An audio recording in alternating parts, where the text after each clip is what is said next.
Sergio Perez is one of Formula One's most experienced drivers. He's currently at Red Bull alongside Max Verstappen, where he's been at since 2021. However, it's not going so well at this moment in time, with doubts over the future of Sergio Perez, not just with Red Bull, but in Formula One as a whole.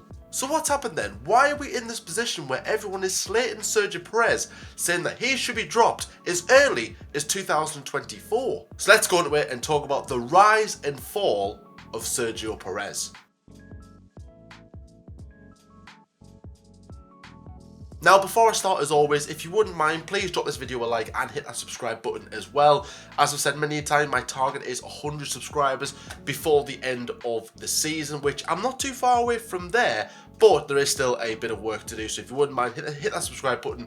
Really do appreciate it, and I do hope you enjoy this video. So I want to begin the rise of Sergio Perez on the 13th of November 2013, where he announces he is going to be leaving McLaren. Now, he joined there replacing Lewis Hamilton, who announced he would be leaving McLaren during 2012. Sergio Perez had a brilliant 2012 season, which led him to get a drive at McLaren, but it didn't work out for him in 2013, so he left the team after a year, and then he would be joining Force India for 2014. 2014, of course, saw a major shake-up in the regulation, so a lot of the grid had shifted. McLaren weren't at the front no more, Ferrari had their struggles, Mercedes came up through the ranks, they were now at the front, Red Bull weren't winning races as well, and Force India was one of those teams where they made the jump from the midfield right up to the top end of the grid. And Sergio Perez had a good season that year, finishing in 10th place on 59 points and scoring only one podium, which of course was at the Bahrain Grand Prix. 2015 was a better season for Sergio Perez, collecting one podium in Russia and finishing 9th in the standings on 78 points. 2016 and 17 were similar seasons in the sense that Perez was just languishing in the midfield. He got 2 podiums in 2016, didn't get a podium in 2017, but he did hit over the 100 points barrier in those years, finishing in 7th place in 2016 and again in 2017. 2018 was a step back in terms of development for Force India. The car wasn't competitive, it wasn't a regular point scorer, and even more worse than that, the team entered administration just before the Hungarian Grand Prix. Now, Sergio Perez was one of those people that put the team in administration following another group that was going to file a winding up order against the team, which would have put the team and 400 people out of business and out of jobs. Lawrence Stroll came in with the consortium, bought the assets and rebranded the team as Racing Point. 2019 was a relatively quiet year for Sergio Perez, finishing 10th place in the standings, not a single podium that year, and he was alongside Lawrence's son, Lance Stroll, for that year.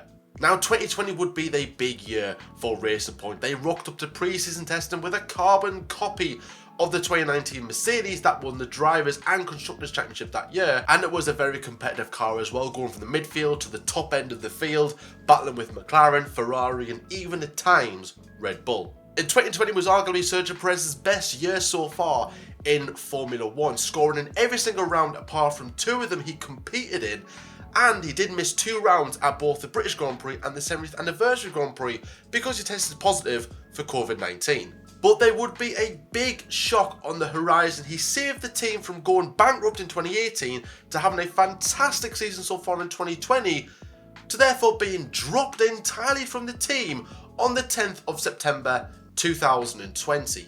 But after many years in Formula One fighting in the midfield, Sergio Perez would finally get his first Formula One win at the 2020 Sakhir Grand Prix. After being in last place at the start of the race, he then went on to win the Grand Prix, and I think that secured his deal for 2021. After looking like he was going to be out of a drive for the 2021 season, Red Bull announced that Sergio Perez would be signing with the team on a multi-year contract. And Sergio Perez had a pretty decent season for his first year at Red Bull, 5 podiums and only 1 race win, but that was more than what Albon and Gasly could manage at their stint with the team. 2022 started off pretty strong for Sergio Perez. He was in the mix for the title, but then after Monaco, things went downhill and he just completely went off the pace entirely. Max Verstappen would end up winning the championship for a second time in dominant fashion, breaking all sorts of records. And Sergio Perez was there or thereabouts at times, but even so, it was still a pretty decent season. 11 podiums in 2 race wins that year, bringing him to 3rd place in the standings on 305 points, which at the time was a best finish in Formula 1. And this year in 2023, it started off in a similar sort of fashion. He won 2 of the first 4 races, and he was banging on about how he was going to battle for Max Verstappen for the World Championship. But Monaco, he got knocked out in Q2 of the qualifying session, and then would make an incredible run, a bad run I must say, of 5 consecutive races without qualifying into Q3 or managing to get into Q3. And you know, to be in a car like the Red Bull, that is a pretty bad record. And there's been a lot of people slating Sergio Perez's performances, saying that how can a driver of his experience be so far behind? He should be doing a lot better than what he is.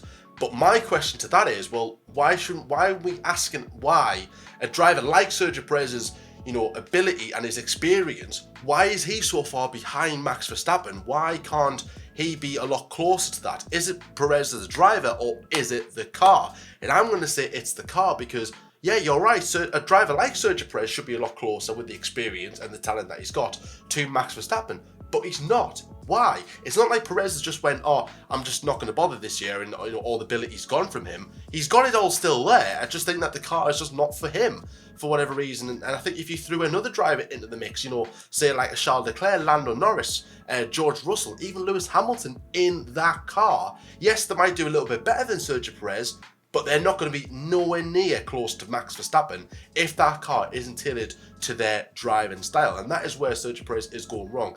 And that's where I'm a bit frustrated by everyone sort of against Sergio Perez. Because yes, I do agree, the performances haven't been good enough. The performances should be better.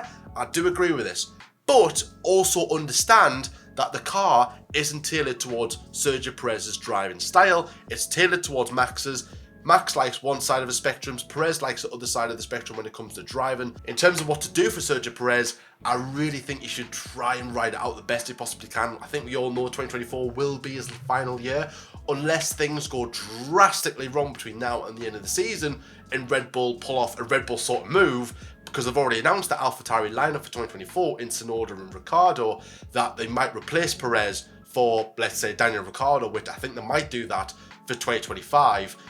Like I said, but I can't see Perez being there any longer than 2024 unless he has an amazing miracle season that year. So what do you think then? What is your opinion on Sergio Perez? Do you think he deserves to be at Red Bull? Do you think that the criticism is justified? Do you think everyone's been a bit harsh on Sergio Perez and his time at Red Bull this season? Let me know your opinions in the comment section below. But guys, thank you so much for watching as always. As I said at the start of the video, please drop this video a like and hit that subscribe button if you do like it around here as well. Like I said, my target is 100 subscribers before the end of the season. More content coming next week, of course, to build up to the Qatari Grand Prix. That's something to look forward to as well. Can Max Verstappen wrap up his 3rd World Championship? I think he is going to do it at some point, whether it's on the Saturday or on the Sunday, because it is, of course, a sprint weekend. But guys, thank you so much for watching as well. Please take care of what you're doing, and I'll see you all in the next one. Bye-bye.